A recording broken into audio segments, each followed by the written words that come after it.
for a moment. I want you to make sure that you are signed up on www.berniesanders.com. If you're not, do it right now. We're going to talk about the work that we need to do to make this happen. March 5th in Kansas.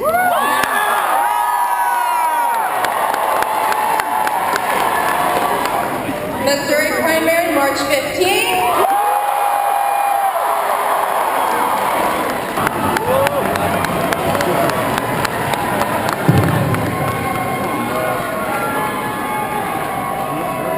Before I say anything, I like to say all praise, honor, and glory be to God. I am not going to stand before y'all long because I know y'all ready to see Bernie.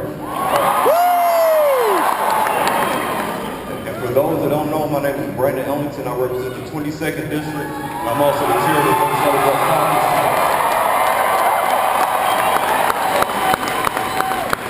And I'm extremely honored to be here. Not because I get a chance to stand in front of people and talk, but because I get the chance to actually endorse somebody for president that not only speaks about issues that affects everybody, but I believe he's actually going to fight to ensure that we have a level playing field, that we no longer have business as usual that we've been having in Washington for years. We finally have a president that's going to talk about issues and fight to ensure that corporations aren't running America.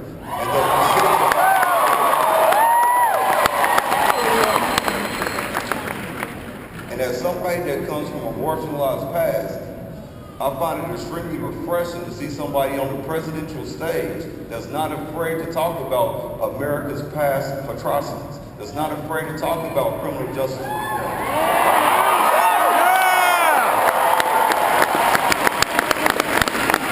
Now I'm feeling the burn.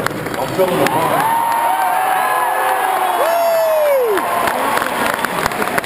And again, with that, I'm honored and humbled to be here. I'm honored to say that I endorse Bernie Sanders. Like I said, I'm not going to stay up here too long because I know y'all want to see him, so I'm about to bring him out right now.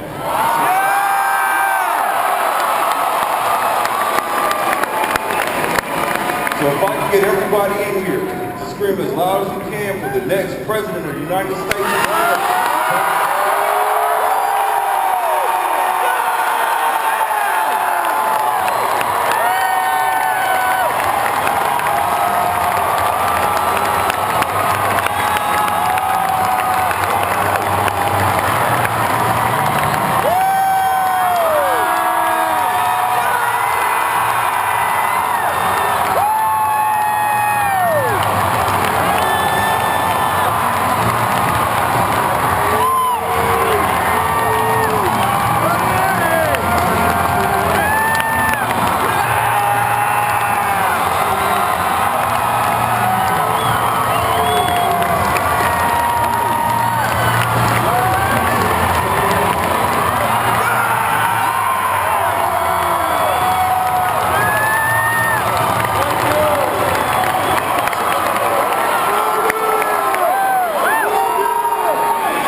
Apparently we still have a few thousand people outside trying to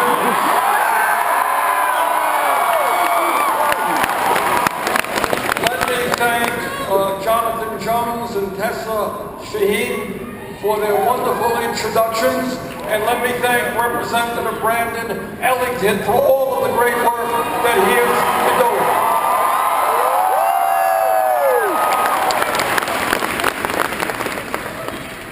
You guys ready to make a political revolution? Well, on March 5th in Kansas, on March 15th in Missouri, you're going to have that opportunity.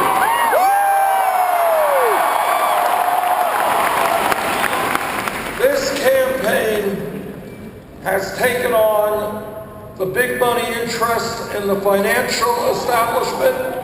And I'm happy to tell you that Wall Street is getting nervous.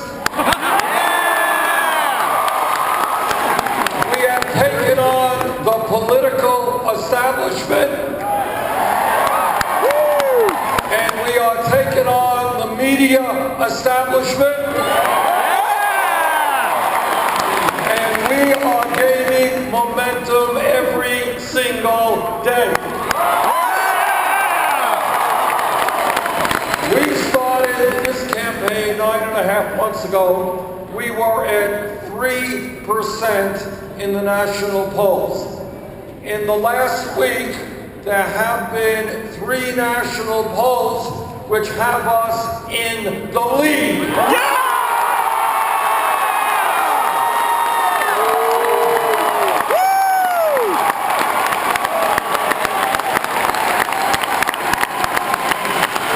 And in state after state, and a lot of states are going to come up with primaries and caucuses in every state. The gap is narrowing, or we are now forging ahead. If we stand together, we can win this nomination and make American history.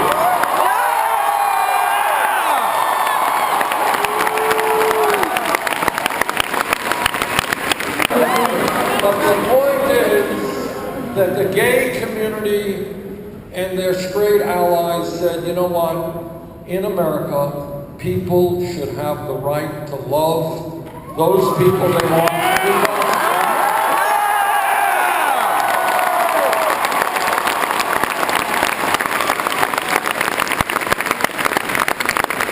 Brothers and sisters, I know that all of us are big football fans and we're basketball fans.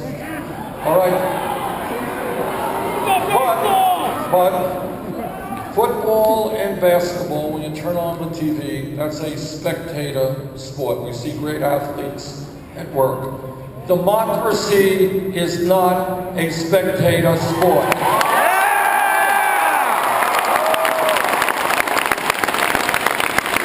All of you and all of the American people, we are the quarterbacks of our future.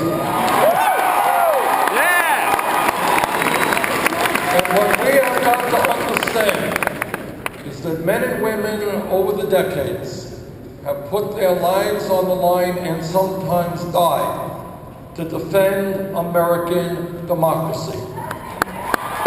And democracy is a very radical idea, kind of new to world civilization. And what democracy means, it's not a king or a queen or a czar who determines the future of the country. It is the American people.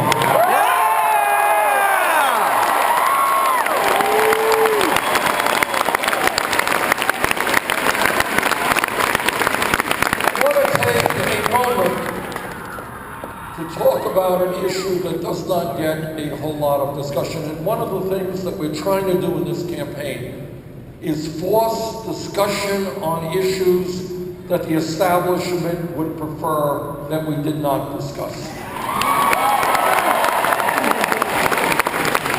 I want to remind everybody here that when one of the great leaders in modern American history, Dr. Martin Luther King,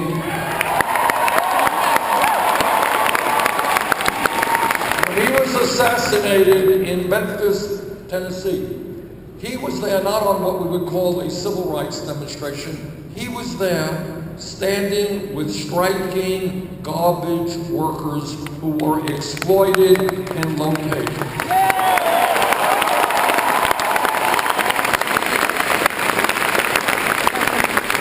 And when Dr. King in his last few months was working, he was putting together a poor people's campaign, a march on Washington, in which he said, poor whites, poor Latinos, poor Native Americans, poor African Americans are going to stand together and demand justice and a change in national priorities.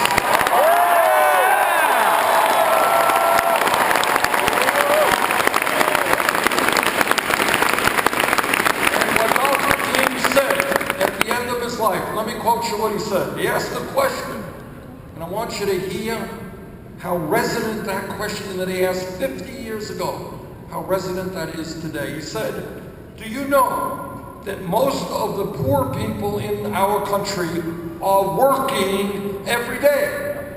They are making wages so low that they cannot begin to function in the mainstream of the economic life of our nation. That was 50 years ago, and here we are today asking the same question. Why is it that millions and millions of our people are working 40 or 50 hours a week and still don't earn enough money to take care of their families?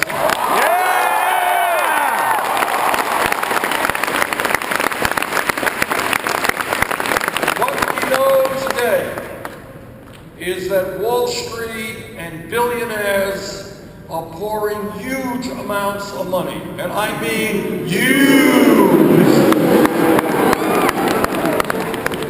into the political process. Hundreds and hundreds of millions of dollars.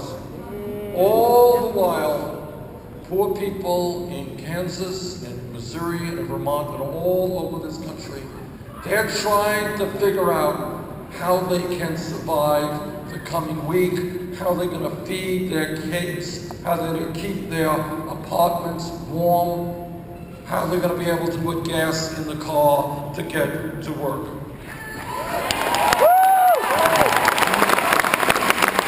Now, the truth is that very few people in Congress talk about poverty, except to disparage the poor. The corporate media talks about everything under the sun except poverty. And you and I know that the poor do not make campaign contributions.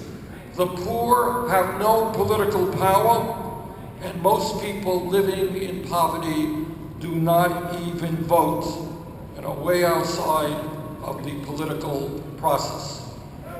Well, let me be very clear. This candidate for president will talk about poverty.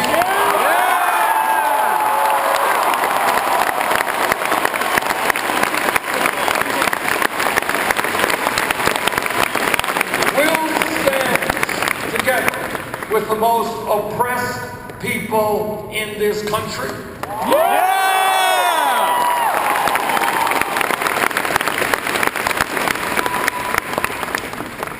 Let me just tell you something that is not pleasant. It's not something I feel joy in telling you or you feel joy in hearing. But we have got to hear it. And that is, the United States of America has the highest poverty rate of almost any major country on earth. Nearly 47 million of our brothers and sisters in this country are living in poverty. The African American poverty rate is over 26%. Latino poverty rate over 23%. Native Americans, over 28% of our Native Americans are living in poverty. 28%, think about this. 28% of people with disabilities are living in poverty, and 10% of seniors are living in poverty. In America today, at a time of massive income and wealth inequality, we have as a nation, by far, the highest rate of childhood poverty of almost any country. 21% of our kids living in poverty. 37% of African American kids living in poverty. So here you are in the wealthiest country in the history of the world. But most people don't know it because almost all of the new income and wealth goes to the top 1%. And And here we are in a country where so many of our people are hurting and hurting badly. Kids sleeping out on the street, veterans sleeping out on the street, senior citizens cutting their medicine in half because they cannot afford the medicine they need. That is a reality that is unacceptable, and today we're going to change that.